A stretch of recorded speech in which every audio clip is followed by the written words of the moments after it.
ရှင်ပြန်ကြီးတို့အမရိကွင်းကြီးမှာအနိုင်ယူနိုင်မလား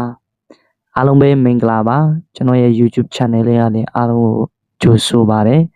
ဒီနေ့ကရှင်ပြန်ကစားမဲ့ Arsenal နဲ့ Chelsea တို့ဟာညစံတော်ချိန်2နာရီမိနစ်30မှာရှင်ပြန်ကစားမှာဖြစ်ပါတယ်ဒီဖလားကတော့ကာရာဘောင်ဖလားဖြစ်ပါတယ်တနည်းနဲ့ပြောရမယ်ဆိုမန်ယူနေကြဖလားဖြစ်ပါတယ်ဒါပေမဲ့ဒီနေ့မှာရှင်ပြိုင်ကစားမဲ့ Arsenal နဲ့ Chelsea အသင်းတို့ကတော့ည2နာရီခွဲမှာရှင်ပြိုင်ကစားမှာဖြစ်ပြီးဘယ်သူတွေနောက်တစ်ဆင့်ကိုတက်လှမ်းပြီးတော့ချန်ပီယံယူသွားနိုင်မလဲဆိုတာကိုကျွန်တော်တို့စောင့်ကြည့်ရမှာဖြစ်ပါတယ်။ဇန်နဝါရီလ15ရက်နေ့မှာ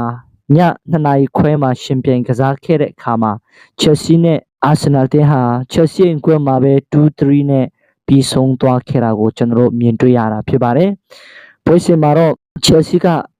Arsenal ကိုအိတ်ခံကစားပြီးတော့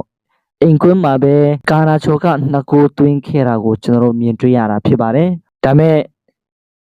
တကယ်အကျိတ်နေပွဲဖြစ်လာတဲ့အခါမှာ Arsenal ကအဝေးကွင်းကစားရတော့လဲ Chelsea ကို2-3နဲ့အနိုင်ယူကဒုတိယကြော့မှာကျွန်တော်တို့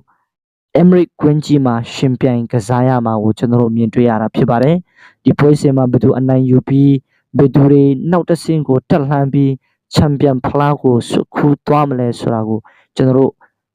စောင့်ကြည့်ရမှာဖြစ်ပါတယ်ဘလုံးချစ်ပရိသတ်များခင်ဗျာဒီနေ့ရရှင်ပြိုင်ကစားမဲ့ Chelsea နဲ့ Arsenal တို့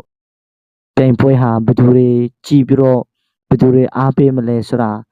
ကျွန်တော်တို့ဒီလိုကစောင့်မျှော်ချင်ပါတယ်အားလုံးအားပေးဖို့ရန်အတွက်လည်းကျွန်တော်ဖိတ်ခေါ်ပါတယ်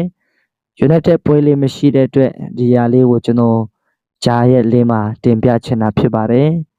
အားလုံးပဲအထူးကျေးဇူးတင်ပါတယ်ဘိုင်ဘိုင်